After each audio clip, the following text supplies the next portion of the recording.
Bonsoir à tous, merci de votre fidélité. Vous êtes sur Télé Sud, c'est La Culture est dans la rue. La Culture est dans la rue ce soir au Grand Palais qui accueille cette très belle exposition consacrée à Seydou Keïta, l'un des plus grands portraitistes au monde.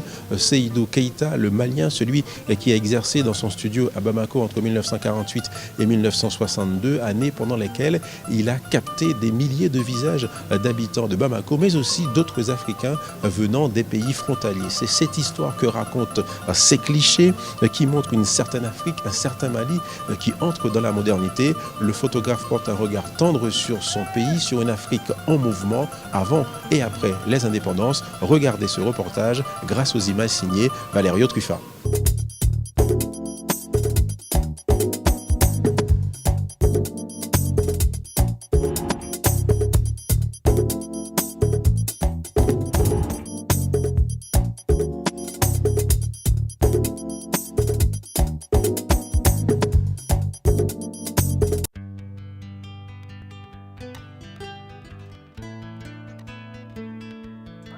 Je m'appelle Seydou Keïta, le photographe au Mali. Les gens venaient tout le temps me voir. Tout le temps, les gens sont là. Nuit et jour, travaillaient. 40 poses par jour.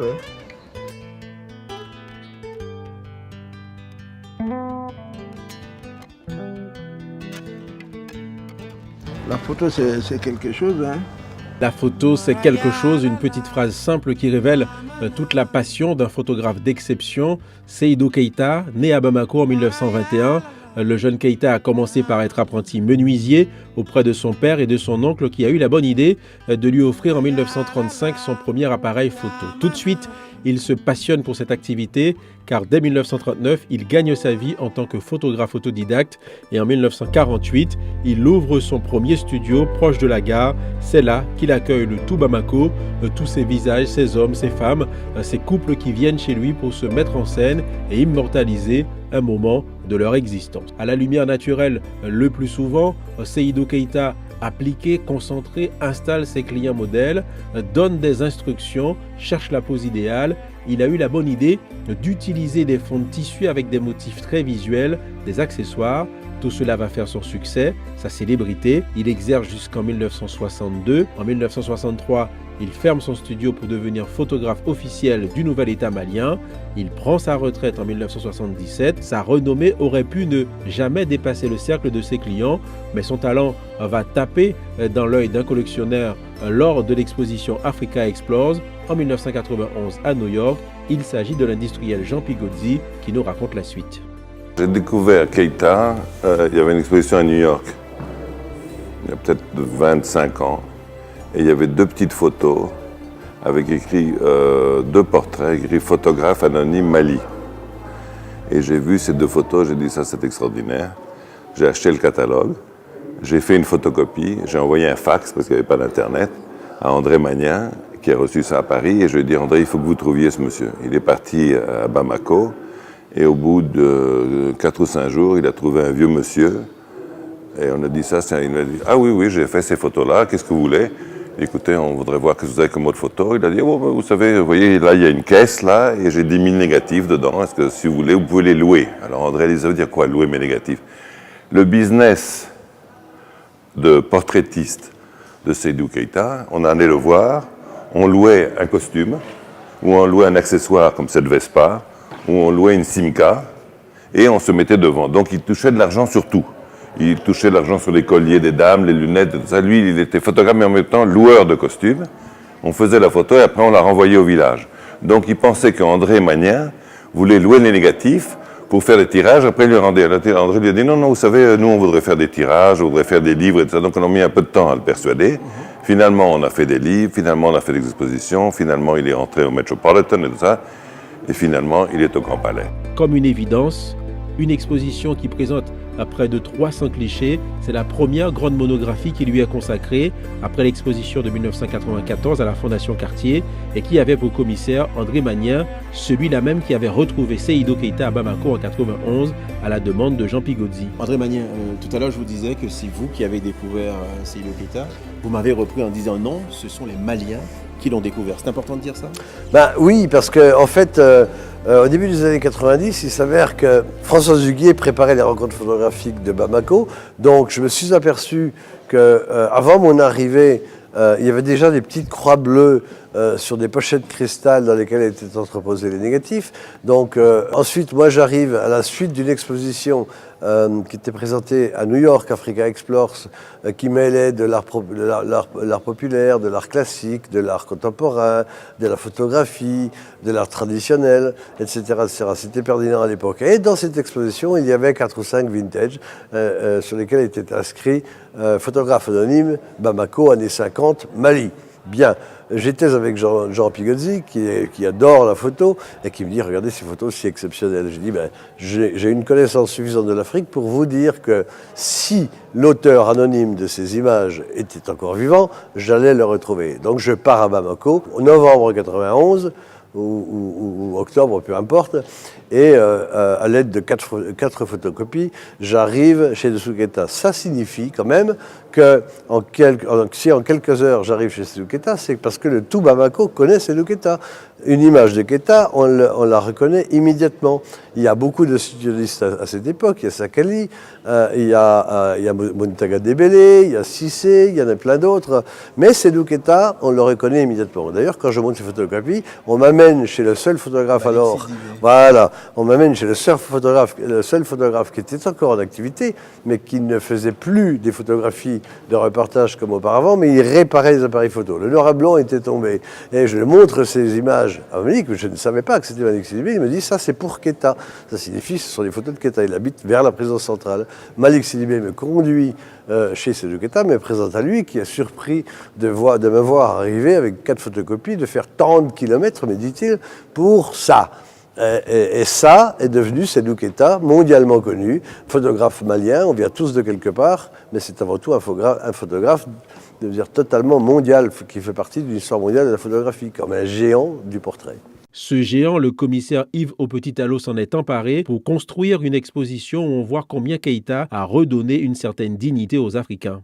Bon, c'est un cheminement, je dirais, qui est assez lent, assez long, qui fait suite effectivement à l'exposition de 94. C'est l'exposition qui prend pour appui quand même la collection de Jean Pigozzi au départ et l'expertise d'André Magnin. André Magnin qui était le commissaire de l'exposition en 94. Donc c'est vraiment une histoire qui se prolonge. Au Grand Palais, c'est un peu le fait du hasard, c'est-à-dire qu'au cours de discussions avec les responsables du Grand Palais, cette idée a émergé. On est dans un lieu qui a été le lieu, donc le Grand Palais du Salon des artistes coloniaux dans l'entre-deux-guerres mondiales. C'est important de le rappeler. Donc il y a un lien, effectivement, à la période qui n'est pas la plus faste, n'est-ce pas, de l'histoire culturelle française. Mais en tout cas, effectivement, il y a ce lien à l'Afrique. Et aujourd'hui, je crois, sous les cas d'artistes comme Seydou Keita, apparaît de plus en plus comme l'un des artistes majeurs donc, de l'art contemporain africain, moderne africain, mais j'ai aussi à l'échelle internationale. C'est-à-dire qu'il est africain parce qu'il est né en Afrique, que ses photos renvoient à une histoire du Mali, mais que la qualité de ses photos, le message, je dirais humain même, qui est derrière ces photos, est tout à fait de nature internationale et mondiale. Cette expérience, il y a quelque chose d'assez intuitif et naturel chez lui dans la pose. Puis je dirais qu'à la base, il y a quelque chose d'important lorsqu'il dit dans ses interviews, mais qu'on voit dans les photos, c'est, alors je vais dire une phrase bête, hein, vous m'excuserez, mais je crois qu'elle est vraie, il aimait les gens. C'est-à-dire que pour faire des photos de portrait, il faut aimer les gens. Si vous les aimez pas, vous les photographiez pas bien. Donc il les aimait, il voulait les rendre beaux, donc en parfait accord avec eux. Pour beaucoup d'entre eux, notamment les plus jeunes, essayer de les montrer beaux parce qu'il les trouvait beaux. Essayer de les montrer aussi modernes, avec un désir fort de modernité dans le Mali des années 50, pour cette jeunesse urbaine donc de Bamako.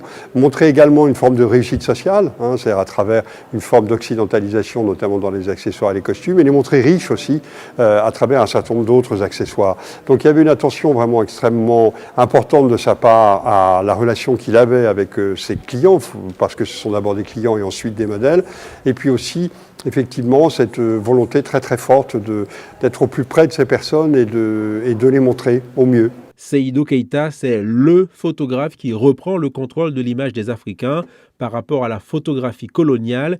Il montre des hommes et des femmes tête haute, fiers et dignes. Ces images-là, la chanteuse malienne Rokia Traoré et marraine de l'exposition en a vu dans les albums de sa mère qui a été photographiée par Keita.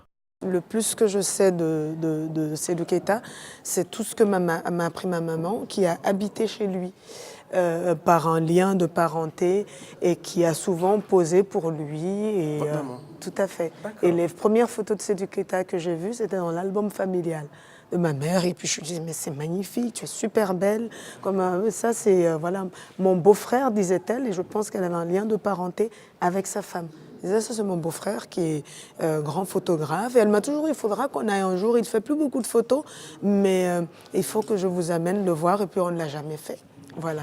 J'ai découvert le travail de Seydou Keita dans l'album familial parce qu'il y avait beaucoup de photos de ma mère, comme ça, enfin, avec des grandes robes, qui faisaient très photo mode. Donc pour moi, à l'époque, c'était un plaisir. Je les ai regardées 1000 fois d'ailleurs, ces photos-là.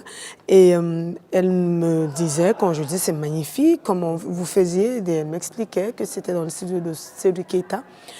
Qui était, elle me disait, mon beau-frère est un grand photographe qui habite Bamako Koura, c'est le quartier où il habitait. Et voilà, les premières fois que j'ai entendu parler de Seydou Keita, c'était ça. Et puis, tout d'un coup, à un moment, j'ai commencé à voir des choses de lui un peu partout, on parlait beaucoup de lui.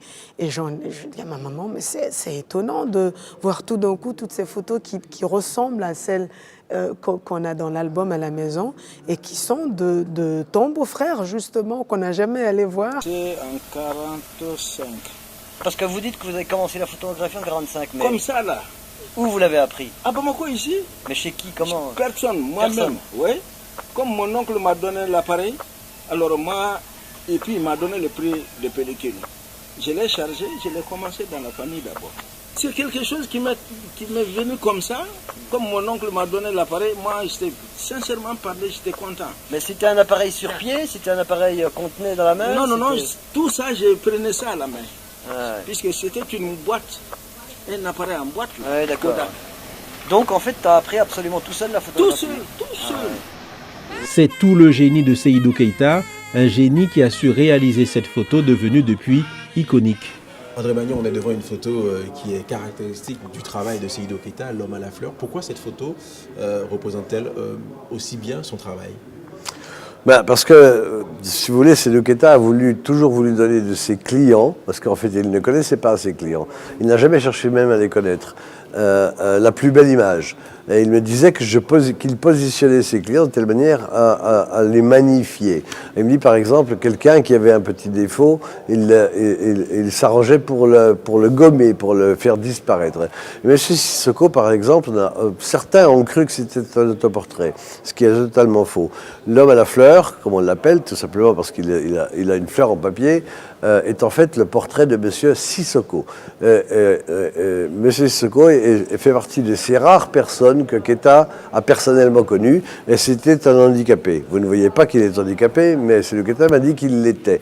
Et vous avez ce monsieur, en fait, parce que Seydou Keita photographiait les gens, sa clientèle qui venait de toute origine, y compris populaire.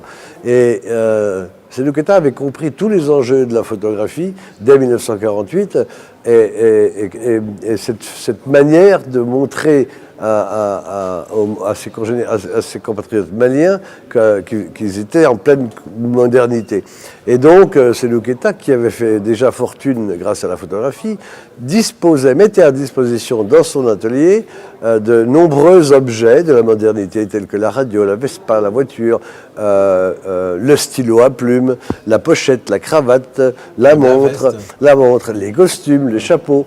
Et par exemple, ce monsieur Sissoko a très certainement eu recours à ce que mettait Keita à disposition, notamment ce stylo que l'on retrouve dans de nombreuses photos qui sont ici, cette fleur, cette cravate que l'on retrouve sur de nombreux clients qui portent la même cravate, et même les lunettes, en fait, qu'ils ne sont pas des vraies lunettes, mais qu'il n'y a pas de verre.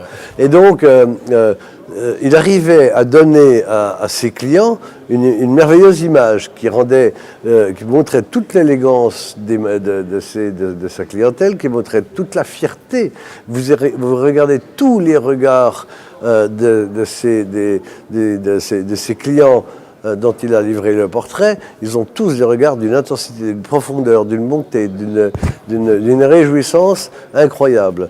Donc Seydou Keita, en fait, c'était lui qui positionnait toute sa clientèle, c'était lui qui s'occupait des plis, de la position des mains. Et la position des mains, si vous voulez, est proche, donne de ses clients une sorte de grâce, une sorte de poésie même qui se dégage de toutes ces images. Et vous voyez, dans la position des mains, il y a toujours une forme de mouvement qui se crée.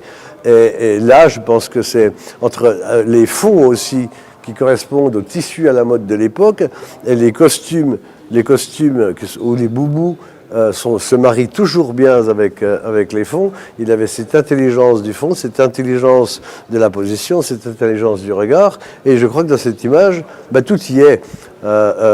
Et puis aussi la fierté d'avoir un stylo à plumes, la fierté d'avoir une montre, une pochette, une cravate. Enfin, tout y est, quoi. C'est, même la bague, peut-être, il mettait à disposition jusqu'aux bijoux. Et bon, voilà, ça donne un de ses chefs-d'œuvre.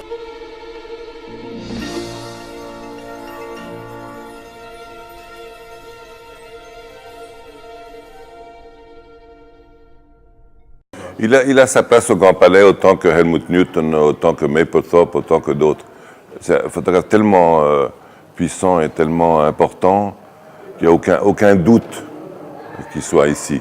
Et la chose extraordinaire de Seydou Keita, c'est qu'il faisait une seule photo. Parce qu'il était un peu radin, il faisait une photo et c'est tout. Maintenant, les photographes de mode font 400 photos, Photoshop, 12 assistants, le ventilateur, le fond. Lui, il faisait une photo et au revoir. Donc, il fallait vraiment qu'il fasse attention. Comme j'ai tourné négatif, je sais, il ratait très peu de photos. Quelquefois, les gens bougeaient un peu la tête, tout ça. Mais il parlait, il m'a photographié, donc je sais comment est-ce qu'il faisait le travail. Il vous expliquait exactement ce qu'il voulait. Par exemple, il était très fort avec les positions des mains et tout ça. Il savait exactement ce qu'il voulait. Et ça, c'est vraiment incroyable. Il n'y avait pas de chance dedans. Il savait exactement comment il voulait le personnage devant lui, comment il fallait qu'il soit, la lumière et tout. Et cette précision se voit dans ce film sur son travail à Bamako. C'est ce qui faisait sa réputation. Rokia Traoré, marraine de l'exposition, en parle avec beaucoup d'émotion. Mais des liens familiaux de sa mère avec le grand homme, elle n'en avait jamais parlé avant cette interview. Même les organisateurs de cette exposition du Grand Palais n'ont été mis au courant. J'ai accepté en connaissance de cause, mais ni le Grand Palais, ni les personnes qui m'ont contacté ne le savaient. Je ne leur ai jamais dit, je vous le dis là, mais je n'ai jamais expliqué comment je connaissais Seydou Keita en dehors, ou en tout cas son travail, parce que finalement, je ne l'ai rencontré que tardivement et je ne lui en ai pas parlé à lui non plus, du lien de parenté, en me disant oui, mais dans ces moments-là, ils sont sollicités, et voilà. Et je me disais, je vais le voir à la maison, et puis finalement, je ne l'ai jamais fait. Mais le plus important est surtout que, en dehors de ce tatou que j'ai, de pouvoir parler de lui en ayant en mémoire tout ce que ma mère m'a raconté de lui, c'est le fait que j'ai l'extraordinaire opportunité en tant que malienne d'être la marraine d'une exposition qui montre un beau côté de l'Afrique, qui est une réalité dont on ne parle pas souvent. Un beau côté d'un pays qui connaît une crise depuis 2012, qui fait qu'il est beaucoup plus médiatisé par rapport à la présence de la France, par rapport aux troubles liés à l'extrémisme islamique, que par rapport à tout ce qui continue de se passer de beau dans ce pays. Et c'est surtout cela qui me motive. Et des artistes comme Seydou Keita, dont le travail ne date pas d'aujourd'hui, témoignent des grandes capacités artistiques qui ont toujours existé sur ce continent et qui sont encore là et qui malheureusement bien souvent manquent de moyens d'épanouissement en phase avec leur époque. Ce qui fascine dans les photos de Seydou Keita, c'est son art du cadrage, son souci du détail et son goût pour les accessoires, des accessoires qu'il mettait à la disposition des clients, des modèles qui venaient se faire photographier dans son studio. Là, par exemple, on voit une Vespa sur laquelle se retrouvent ces dames. Il y a une voiture ici et puis cette Peugeot 203 qui appartenait à Seydou Keita. Et si vous regardez bien dans l'aileron avant de ce véhicule, on voit le reflet du photographe en train de prendre ses photos et puis tous ces accessoires accessoires faisaient donc sa réputation. Il avait l'art de la composition idéale. Un détail qui a tout de suite séduit André Magnin, dont la passion pour la photographie, dit-il, est née de sa rencontre avec Seydou Keïta. Si vous voulez, en dehors de quelques grands photographes qui étaient pour moi plus des artistes que des photographes, tels Avedon, Mapplethorpe, William Eggleston, Jeff Wall, August Sander, etc., qui furent des très grands photographes, mais aussi et surtout des grands artistes. Et je dirais que, et Nan Goldin aussi, je dirais que moi j'ai rencontré la photographie au début des années 90 à travers ces grands hommes de la photographie. Et je me suis vraiment plongé dans le monde de la photographie grâce à Seydou Keïta. C'est en travaillant sur son œuvre à partir de 91 jusqu'à son exposition en 94 que j'ai pris conscience de l'importance, de la beauté, de la pertinence, de la création qu'il y avait dans la photographie et en particulier dans celle de Seydou Keïta qui était un studiotiste. Voilà, là c'est parfait.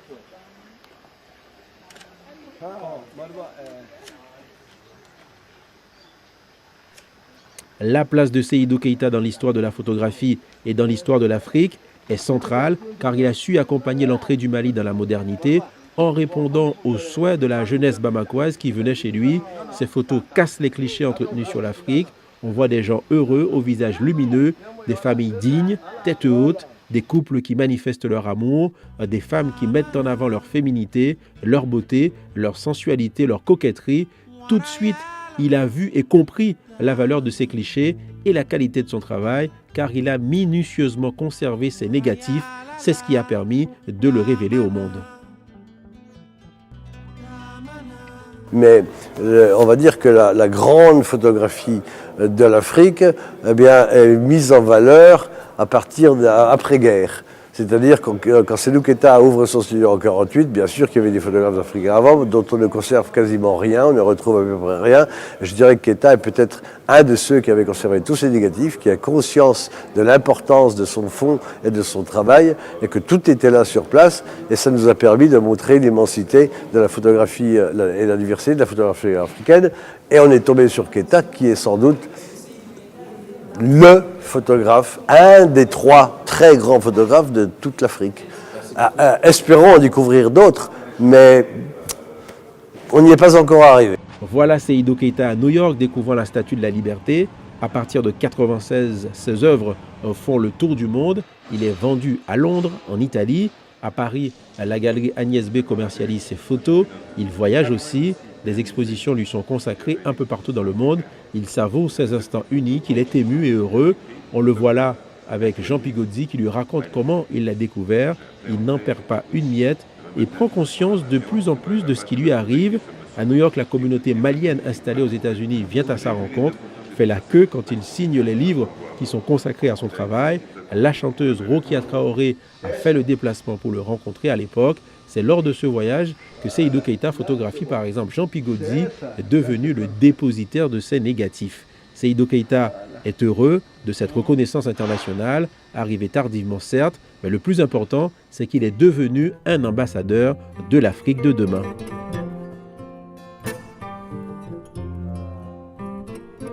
Rokia Traoré, là vous disiez que Seydou Keïta donne une autre image de l'Afrique. Vous, en tant qu'artiste, en tant que chanteuse, vous parcourez le monde entier. Vos parents étaient dans la diplomatie, c'était des gens aussi qui représentaient une autre image de l'Afrique aussi. Est-ce que vous, en tant qu'artiste, vous diriez héritière de la lignée de quelqu'un comme Seydou Keïta? Certainement. En tant qu'artiste, surtout en tant que, je dirais, femme de culture. Son travail me nourrit. Pas seulement la beauté de voir les photos, mais ça inspire. Parce que ces photos sont un travail qu'on voit dans l'œuvre et auquel je suis sensible.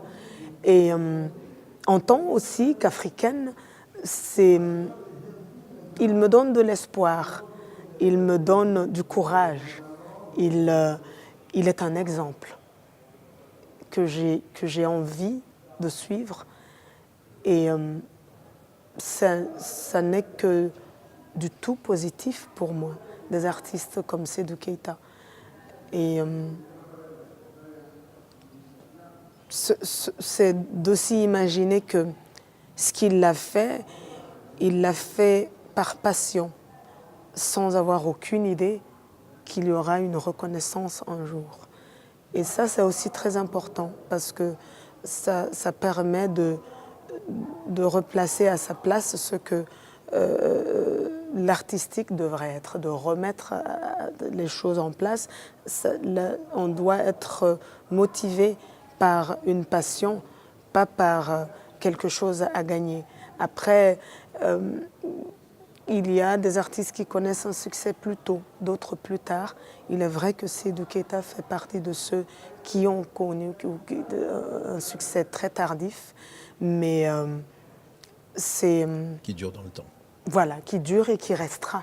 Je pense que c'est ce qui compte. Et en tant qu'artiste, il est aussi en cela un bel exemple pour moi. Voilà, c'est un bel exemple aussi pour toute l'Afrique qui nous regarde ce soir. C'est sur ces mots de la marraine de cette exposition qu'on va vous laisser. Merci beaucoup, Rokia Traoré, d'être venu ici pour accepter donc notre invitation et cette interview. On vous dit bon vent à vous pour la suite, puisque votre vie donc d'artiste va continuer par la suite. Merci à vous de nous avoir suivis. Très belle soirée sur Télé Sud. C'est la fin de cette émission, cette exposition Seydou Keita au Grand Palais. C'est jusqu'au 11 juillet. Il y a près de 300 clichés qu'il faut absolument venir voir ici. À bientôt.